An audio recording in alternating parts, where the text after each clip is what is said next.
All right, welcome to another edition of the Extra Point. My name is Mark Adams, and I'm here with my tag team partner, as always, Coach Cofield, and we are 4 quarters online. Coach, man, the season is just flying by. We are in week number 7 now, and we're going to go ahead and talk about everything that happened the previous week. It was a lot of great games, a lot of action from around the Big Bend, the Panhandle area, and Panama City Beach area. But we're going to kick it off with Tallahassee. We had a chance to take in a pretty good matchup. That's a budding rivalry with McLean NFC. But let's throw it back to Thursday. Bay and North Bay Haven swinging it back out to the Bay Area. Bay was able to take the victory by a field goal, 31-28 over the Buccaneers, and the Tornadoes added another dub in the win column. A good victory for them. I know they were definitely looking to try and get some momentum as the season gets ready to kind of get over on the backside of things. North Bay Haven definitely kind of turned some heads in this one. I think they have a pretty good team, and definitely it looked like it was back and forth for a minute, but Bay was able to squeeze by with the 31-28 win. Yeah, Mark. These two, the in city, gets a little bit outside the city rival, and look like they had a pretty good game. Coach Brown is getting his kids in shape now.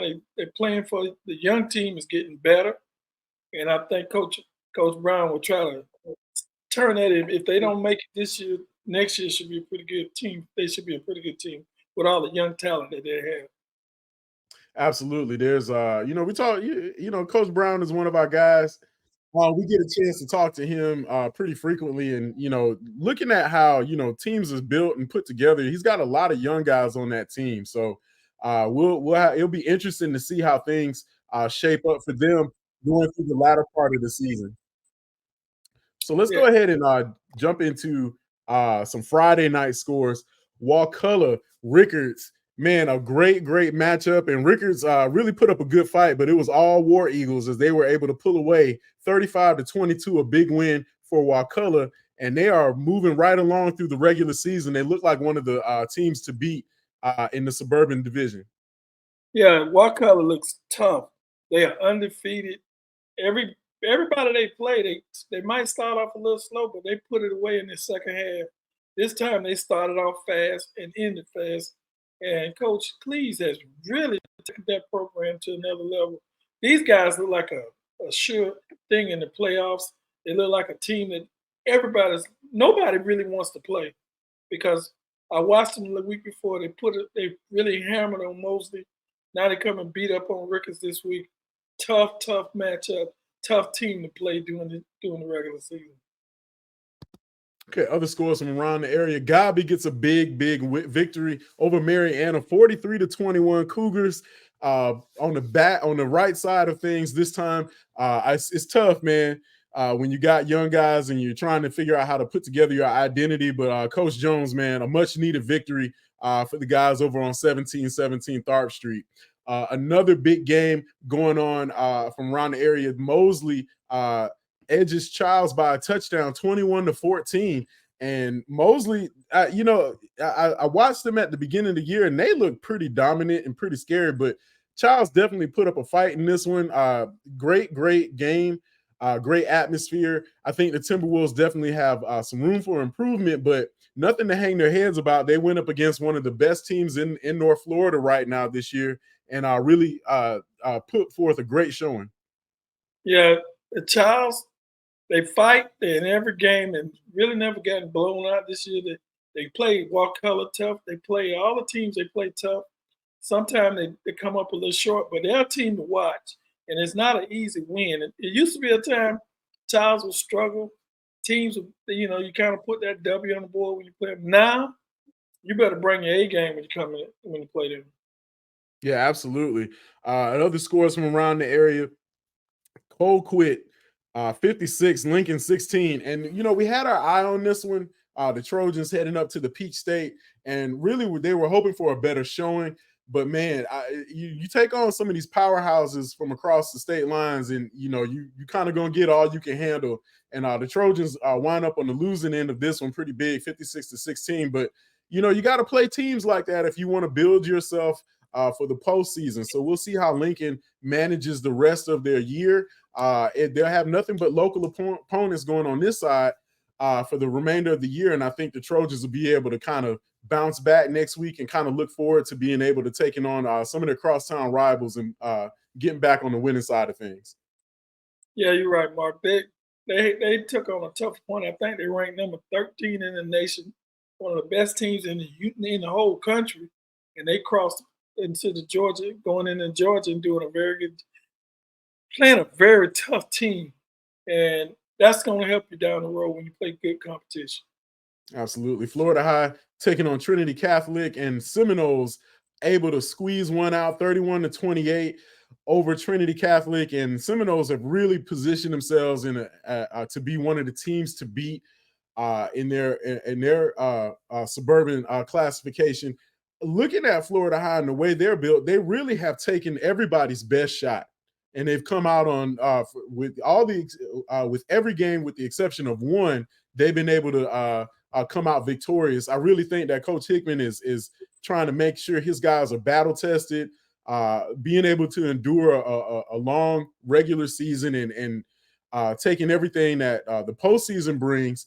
This is a team that I expect to see back in the championship later on this year. Yeah, Mark.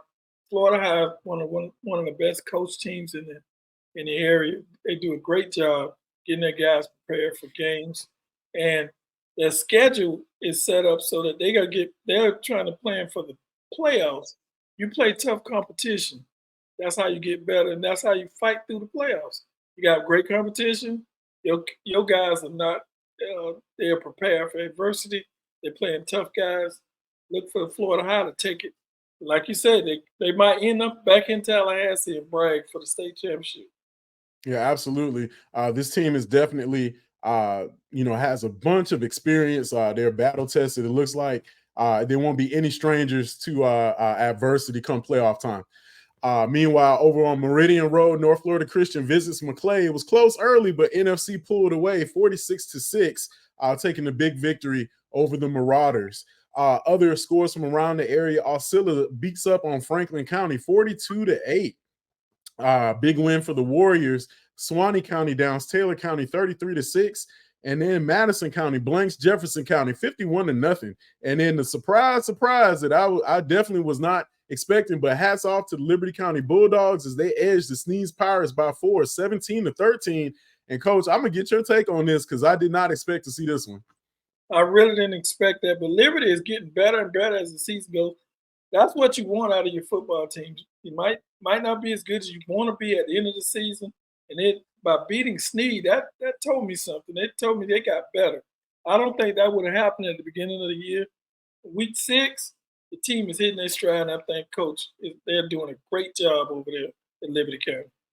Yeah, absolutely. The Bulldogs definitely are a program on the rise. We had a chance to talk to their head coach before the season started. And he was looking forward to restoring some of the tradition and some of the hard-nosed teams that he was a part of back to this particular team. And it looks like he's doing a great job.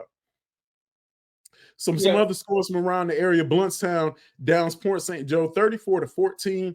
Cottondale, a big winner over Wewa Hitchcock 52-30. And Houston County, Alabama, whips up on Graceville 14-8. Graceville still looking for that first win on the season. Walton County and West Florida link up, and Walton is starting to separate themselves. They've got some pretty big wins under their belt this season. They added another one with a big 34-31 win over West Florida. And this is a team I think everybody needs to keep their eye on as the season progresses, Coach. Yeah, Mark, they're undefeated. They play some tough competition and look like they're getting better and better as the season goes on.